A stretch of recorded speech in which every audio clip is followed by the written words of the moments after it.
Olá, amigos do site Papo de Cinema aqui no YouTube. Quem está aqui para conversar com a gente hoje é o Marcos Pimentel, diretor do documentário Amanhã, que chega aos cinemas brasileiros. Marcos, é um prazer falar contigo. Prazer todo meu, Vitor. Vamos bater esse papo aí. Nesse filme, vale ressaltar, o Marcos ele acompanhou o processo de amadurecimento de três crianças ao longo de 20 anos. Uma delas era mais abastada financeiramente, o Zé Tomás, né, se não me engano, e as outras duas, não, a Júlia e o Christian. Hoje todos são adultos.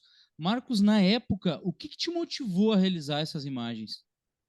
Olha, tudo parte da barragem Santa Lúcia, que é um lugar da cidade de Belo Horizonte que escancara as diferenças sociais encontradas na sociedade brasileira.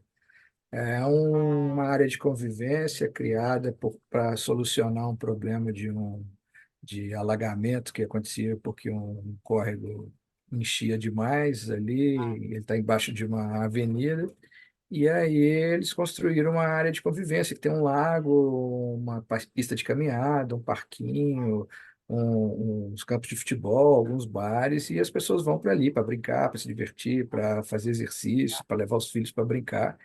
E me chamava muito a atenção como que, apesar de ser uma área de convivência, a convivência era muito seletiva, era muito rachada, né? Era como se cada lado da barragem, porque você tem favela de um lado e um bairro de classe média alta do outro, é como se cada bairro usasse somente a parte da barragem que lhe correspondesse. Então, a interatividade entre os dois lados, o diálogo entre os dois lados era nulo. E aquilo me pareceu bastante estranho naquele momento, a gente estava no início dos anos 2000 ali, e então eu resolvi fazer uma espécie de experimento que pudesse contribuir para que gente que morava tão perto se sentisse menos distante dessas pessoas, né? Eu acho que tudo nasceu disso, de tentar eliminar ou encurtar essas distâncias que me pareciam brutais ali. Então, a gente provoca o encontro de algumas crianças, e elas se conhecem ali, e a gente propõe com que uma vai passar o final de semana na casa de um, a outra vai passar o final de semana na casa do outro. O Christian some no meio do processo, ao longo do filme fica claro isso, desses sumiços constantes dele. A Júlia, que é a irmã dele, entra no meio para substituir, para não atrapalhar o dispositivo. E o material rende coisas tão incríveis que vem essa vontade de aprofundar e de ir atrás de tudo que pudesse nos ajudar a contar essa história. E eu aposto na passagem do tempo para que os personagens mudem, não somente fisicamente, mas as suas histórias de vida mudem, que haja amadurecimento e que hajam mudanças também nos lugares que eles habitam, na paisagem do morro, da barragem de Belo Horizonte, da cidade e do país como um todo, né? Uma infância que esses meus filhos tiveram. Se fosse em outro lugar, acho que seria diferente, não sei.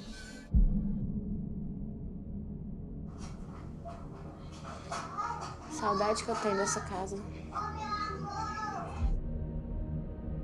E, Marcos, eu tive a oportunidade de assistir ao filme ainda no circuito dos festivais ano passado. E eu lembro que eu escrevi na minha crítica algo que eu até te falo agora. Muita coisa aconteceu politicamente entre 2020, 2002 e 2022 no Brasil. Mas talvez nem o mais inventivo dos roteiristas fosse capaz de produzir um cenário tão conturbado.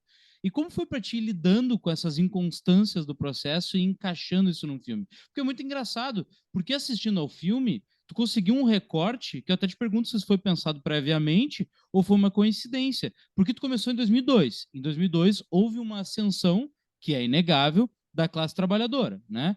E isso vai sendo encaixado ao longo do filme como quem pensa, pô, ele pensou nisso, ele quer capturar essa ascensão. Mas na verdade é uma coincidência, porque né, tu começou antes dessa gestão que propõe essa ascensão. Então eu pensei, poxa, eu acho que é uma coincidência. Eu assisti o filme, guardei essa pergunta e estou te fazendo agora. Sim, não foi nada pensado, não era nada, não tinha planejamento nenhum, nem de fazer recorte, nem de fazer algo relacionado ao que aconteceria na eleição que estava logo depois ali. Nunca passou pela minha cabeça isso, né? Era uma preocupação social de um processo que acontecia na cidade ali e que eu acho que influencia a vida de todos nós, não somente dos polos que estão envolvidos ali, sabe? E aí o que acontece é que logo depois, né, a gente filma na época da Copa do Mundo, que é antes, né, e no final do ano, nas eleições, o Lula chega pela primeira vez à presidência, né, e a gente volta em 2022, que corresponde à volta dele para o terceiro mandato, né? Então, é um recorte bem marcado ali, mas que nunca foi pensado, nunca foi planejado. São 20 anos da história do país, mas de um momento bastante significativo, porque eu acho que o Brasil mudou demais durante esses 20 anos aí, né? Com esse recorte que a gente fez, por isso que a gente consegue falar de tantas coisas, mostrando processos que ainda perduram, que a gente já encontrava em 2002, outros que são completamente diferentes, né? Uma coisa, a gente filma de Copa do Mundo a Copa do Mundo também, né? E aí mostra como que várias coisas mudaram, inclusive relacionadas à camisa da seleção brasileira nesse tempo. E esse filme, Marcos, agora que chegando para o público em geral, né, saindo do circuito dos festivais, ele vai furar uma bolha. Como é que tu acha que isso vai bater no público assim ao assistir? Eu acho que toda a população brasileira tem consciência do quão esse país é desigual. Eu acho que a gente não leva nada novo para a tela ali nesse sentido, né? O que eu acho que o filme pode contribuir é com uma reflexão sobre o modelo de sociedade que a gente quer para a gente, sabe? Como que esses abismos sociais eles precisam terminar de alguma forma, né? A gente precisa contribuir e que é através do diálogo, conversando com quem é diferente, se aproximando e conhecendo isso que a gente vai conseguir encontrar qualquer tipo de solução. Mas eu acho que invisibilidade é algo muito importante para o filme, e eu acho que se a gente quer avançar enquanto sociedade, a gente tem que falar sobre essas linhas invisíveis que existem na nossa sociedade, sabe? E aí, na barragem acontecia naquele momento, hoje já é diferente. Hoje o movimento da barragem, hoje já se faz caminhada completa ali, hoje a interatividade é diferente, a ocupação de um lado e de outro, ainda que no campinho não joga bacana, só joga pobre, sabe? Tem algumas coisas que perduram, mas a caminhada já, pelo menos, já O círculo se completa. o círculo completo, sim, já tem isso. Mas tem um monte de coisa que a gente traz no filme que a gente ainda não conseguiu solucionar.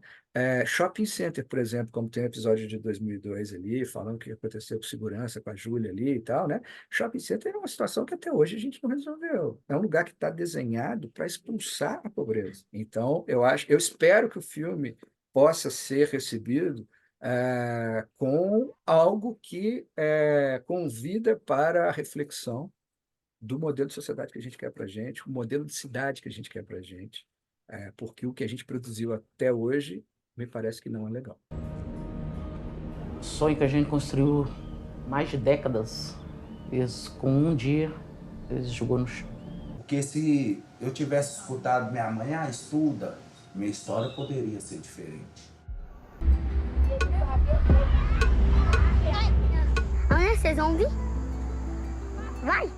Marcos Pimentel, obrigado por esse nosso papo de cinema. Parabéns pelo filme e eu espero te encontrar por aí em estreias e outros festivais de cinema. Perfeito, Vitor Hugo. Valeu demais. Obrigado. Conta comigo para o que for preciso. Amanhã está chegando aí. Espero encontrar vocês lá nas salas, conversando, debatendo. É conversando que a gente consegue avançar. A gente tem que apostar no diálogo. É isso aí. Valeu.